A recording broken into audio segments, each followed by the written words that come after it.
Hello दोस्तों, आज हम लेकर उपस्थित हैं एक और वीडियो जिसमें हम बात करने वाले हैं एसएससी-जीडी कांस्टेबल रिक्रूटमेंट 2025 की।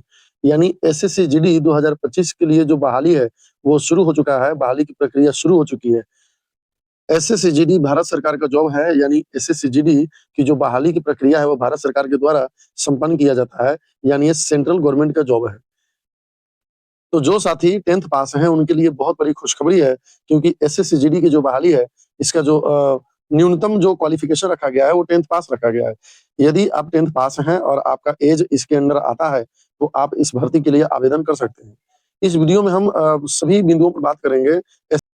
हम बात करते हैं इम्पोर्टेंट डेट्स के बारे में। तो नोटिफ़िकेशन डेट की बात करें, एसएससी-जीडी के लिए जो नोटिफ़िकेशन आया था, वो 1 दिसंबर 2025 को आया था। और ऑनलाइन जो आवेदन है, इस भर्ती के लिए जो ऑनलाइन आवेदन है, वो 1 दिसंबर 2025 से ही शुरू हो गया था।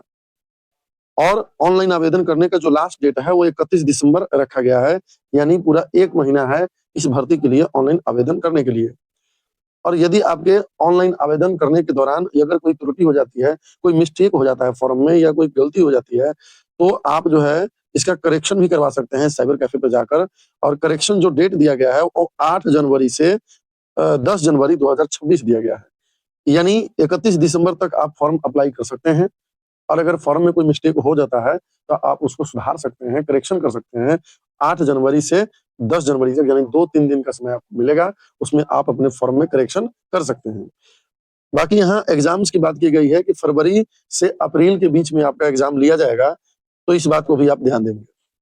एप्लीकेशन फ़ी की बात करें, तो यहाँ पर देख रहे हैं कि जनरल, ओबीसी ओबीसी यानी ईडब्ल्यूएस होना चाहिए।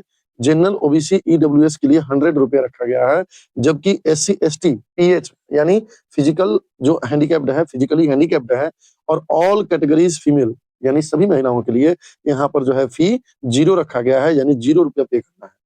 तो आप देख रहे हैं कि जनरल, ओबीसी और ईडब्ल्यूएस को 100 पे करना है, और बाकी जितने भी कैंडिडेट्स होंगे, उनको ₹0 पे करना है, यानी कोई रुपया नहीं देना है। एज लिमिट्स की बात करें, तो यहाँ पर देख रहे हैं कि मिनिमम एज 18 इयर्स रखा गया है, यानी कम से कम आपकी उम्र 18 वर्ष होनी चाहिए, और मैक्सिमम एज 23 इयर्स यानी 23 वर्ष होनी चाहिए। तो 18 से 23 के बीच में अगर कोई है, यानी जिनका 18 साल उम्र पूरा हो गया है, वो इस भर्ती के लिए आवेदन कर सकते हैं। टोटल पोस्ट की अगर हम बात करें, तो यहाँ पर 25,487 पोस्ट है, जो कि पूरे भारत के लिए ये बहुत बड़ा वैकेंसी नहीं है। तो और इसमें पोस्ट होने चाहिए थे, तो आप इसको भी ध्यान देंगे। अब हम बात कर लेते हैं कि जो 25,487 जो पोस्ट आया है, वो किस-किस जो है कि पोस्ट के लिए है, यानी किस-किस विभाग के लिए है। तो यहाँ पर देख रहे हैं कि बीएसएफ है, सीआईएसएफ है, सीआरपीएफ है, एसएसबी है, आईटीबीपी है, एआर है, एसएसएफ है, यानी ये अलग-अलग जो है कि पोस्ट हैं। तो बीएसएफ की बात करें, तो यहाँ पर देख रहे हैं कि 616 पोस्ट हैं। सीआईएसएफ की बात करें, तो यहाँ पर 14,595 पोस्ट है, यानी सबसे ज़्यादा जो है सीआईएसएफ में है। तो आप इस चीज़ को भी ध्यान देंगे।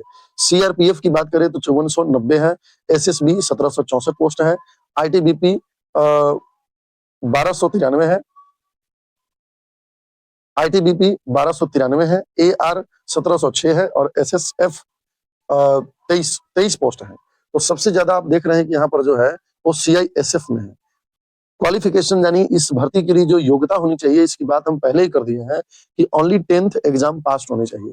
चाहे आप किसी भी बोर्ड से पास हो, भारत के किसी भी बोर्ड से अगर पास है, किसी भी संस्था से पास हैं, तो आप जो है इस भर्ती के लिए आवेदन कर सकते हैं। Only 10th। अब हम बात कर लेते हैं कैटेगरीज़ वाइज़ कितनी-कितनी वैकेंसी है, कितनी-कितनी पोस्ट है। तो यहाँ पर देख रहे हैं कि यहाँ पर कैटेगरी लिखा हुआ है, यहाँ पर मेल कैंडिडेट्स हैं और एक फीमेल कैंडिडेट्स हैं। यानी ये जो पोस्ट है, वो मेल कैंडिडेट्स के लिए है, और ये जो पोस्ट है, वो फीमेल कैंडिडेट के लिए है। तो ये भी आप ध्यान देंगे। तो जनरल की अगर बात करें, तो जनरल मेल कैंडिडेट्स के लिए जो है 10,198 पोस्ट है, और फीमेल कैंडिडेट के लिए जो है 904 पोस्ट है। ईडब्ल्यूएस की बात करें, तो 2416 पोस्ट है, और फीमेल कैंडिडेट के लिए 189 है। ओबीसी में 5329 है,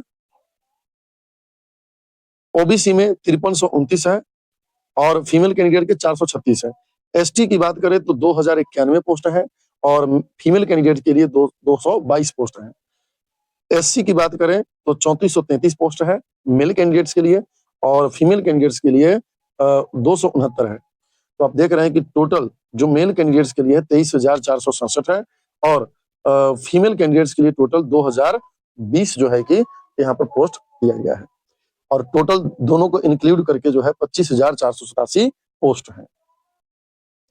अब हम बात करते हैं एसएससी-जीडी कांस्टेबल सैलरी की, कि सैलरी आखिर कितना मिलने वाला है। तो यहाँ पर देख रहे हैं कि बेसिक पे यानी मूल वेतन आपका जो है ₹21,700 से लेके ₹69,100 रहने वाला है और इसमें बहुत सारा जो है कि भत्ता अलाउंस वगैरह जो है कि ऐड होता है। जो आप देख रहे हैं ग्रेड पे, डी8, HRA, transport allowance, government contribution, gross salary deduction और इन हैंड अंत में जो है कि आपको इन हैंड सैलरी जो मिलेगा वो होगा 32,985 से ₹37,325। तो दोस्तों ये मैट्रिक बेस पर है और इतनी सैलरी जो है देखा जाए तो एक अच्छी खासी सैलरी है और मैट्रिक बेस पे यदि आप अपने आप को तैयार कर सकते हैं इस भर्ती के लिए तो आप आवेदन जरूर करें और फिजिकली आप फिट होने चाहिए और इसके लिए जो है कि आपको मेहनत करना होगा और अंत में आपकी जो मेहनत रंग लाएगी उसका तो बात ही अलग होगा। लास्ट में बात करते हैं कि सिलेक्शन प्रोसेस क्या रहने वाला है। तो यहाँ पर देख रहे हैं कि रिटन एग्जाम होगा यानी लिखित परीक्षा होगा सबसे पहले, उसके बाद पीईटी और पीएसटी होगा यानी आपका फिजिकल टेस्ट होगा। फिजिकल एफिशिएंसी टेस्ट लिया जाएगा जिसमें रनिंग वगैरह, जंप वगैरह और भी बहुत सारा कुछ होता है। उसके बाद आपका जो है कि उसमें अगर क्वालीफाई हो जाते हैं फिजिकल वगैरह में तो आपका जो है डॉक्यूमेंट वेरिफिकेशन होगा यानी जो आपने जो कागजात ऑनलाइन आवेदन करते समय जो अपलोड किया है उसका जो है कि वेरिफिकेशन किया जाएगा और अंत में जो है कि मेडिकल टेस्ट होगा और इसके बाद जो है कि आपको ज्वाइनिंग लेटर मिल जाएगा। उसके बाद तो आपकी लाइफ जो है ना एकदम मजे में कटने वाली है। तो जितने भी साथी जो 10th पास हैं, 12th पास हैं, वो सभी इसमें आवेदन कर सकते हैं जिनका एज जो है 18 वर्ष कंप्लीट हो चुका है और जिनका एज जो है 23 क्रॉस नहीं किया है, 23 से कम है, वो सभी आवेदन कर सकते हैं और जो फिजिकली फिट हैं क्योंकि इसमें सेना है, सेना की जो बहाली है, इसमें फिजिकली फिट चाहिए। फिजिकली फिट है तो आप इसमें ऑनलाइन आवेदन करिए।